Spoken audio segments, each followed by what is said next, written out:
I mean, if it's the last ride, you would never know. I mean, the way he's talking about football, the way he's talking about working and trying to be even better this year than he was last year. I mean, he's not. It doesn't seem like a guy that it's his last ride. Like he's tired of the job. I mean, he's in here, he's working, I know his body feels good. I think it feels better than even last year before going into last season. Just because I think he's motivated to go out there and have an even better year than he had this last.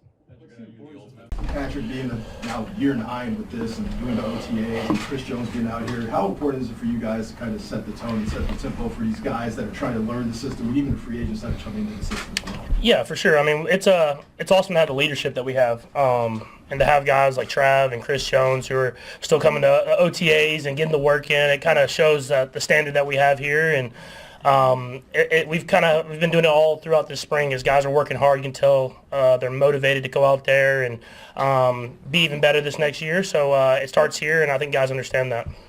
Patrick, you're still months away from actually turning 30, but I do wonder if you're starting to have any sense of how long you've been around all of a sudden, and what just what your view is from now back to when you first got started, how different it might feel physically and mentally. Yeah, for sure. I mean, first off, kids, I feel like age you a little bit. So having 3 kids makes you grow up. But it's been a fun run, and we've had a lot of great players in this building, a lot of great people, and so it makes it enjoyable to come to work every single day. And I still got some guys with me that've been there the whole time, and then adding new guys gives you a new juice and a new spirit to go out there and be even better. And so a lot of young guys now, so just trying to relate to them as much as I can. But at the same time, I'm still not 30 yet, so I feel like I can for at least right now. Do you feel a difference in your body at 29, though, from 20, 21, 22, and punishment of the NFL for all these years? Not necessarily. I think more than anything, I have a better understanding of my body, so I know what I need to get in. I know the extra amount of recovery stuff I need to do, how to feel my best on a day-to-day basis. I mean, obviously, I probably bounced back a little bit quicker when I was younger, but at the same time, I have a better plan and a better standard that I kind of hold myself to on a day-to-day basis so I can be ready for every single practice. Patrick, you mentioned the young guys. What's your approach to mentoring them? I always want to meet the person first, and so it's about getting to know the person and then seeing what I can do to help them get better and help them push forward, because it is hard. I mean, it starts OTAs, but going through training camp and going through a long NFL season is hard, and you want to the guys know that you care about them, so you care about them as a person first, and then you mentor them on the field by pushing them to be better every day. Generally, how long does you feel like it takes for you to understand their individual personalities, because everybody's different?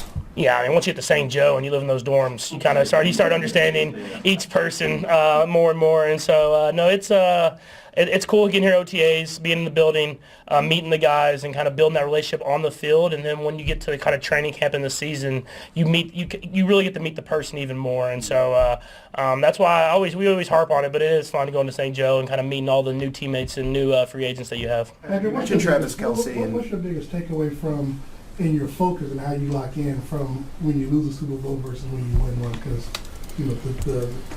yeah, I mean it's hard. I mean, I feel like I focus every year because I know how special a run that we're on, and how many years left I'll have with all these great players and a great team. Every team's different, and you don't want to miss an opportunity. But I mean, obviously, when you lose a Super Bowl, I think there's sometimes in those workouts where you may be a little tired. You have that extra added motivation to finish even harder, finish even stronger. And I mean, I think it'll be good for us at the end of the day. I mean, obviously, looking back, you want to win the game, but a lot of these guys hadn't ended the season on a loss that are on this team now. So I'm sure they'll be motivated to go back out there and try to find a way to get to the Super Bowl and win it this year. Patrick, you mentioned Travis and him being here. I guess what's your sense of the shape he's in and the motivation to, like, if this is the last ride, to sort of make it count? I mean, if it's the last ride, you would never know. I mean, the way he's talking about football, the way he's talking about working and trying to be even better this year than he was last year. I mean, he's not. It doesn't seem like a guy that it's his last ride. Like he's tired of the job. I mean, he's in here, he's working, and I know his body feels good. I think it feels better than even last year before going into last season. Just because I think he's motivated to go out there and have an even better year than he had this last. You're the ultimate sports fan, and I'm sure you grew up watching those Thanksgiving Day games with the Dallas Cowboys. What's it going to be like to play in one of those?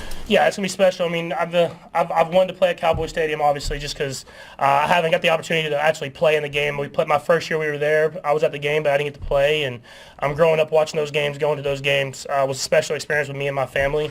So I'm excited to get everybody there, and then to play on Thanksgiving. I mean, you're Thanksgiving in Texas, you're watching the Cowboys play, and so it'll be a special moment. I know those ticket prices went up a little bit for me, but other than that, I mean, it's gonna be cool to play on Thanksgiving, have the prime time, have that 3 o'clock kick, and be able to go out there and play in front of hopefully a lot of my friends and family. Have you been to one of those Thanksgiving games? I haven't been to a Thanksgiving game. But I obviously went to a lot of games growing up, and I played it there when I was in college.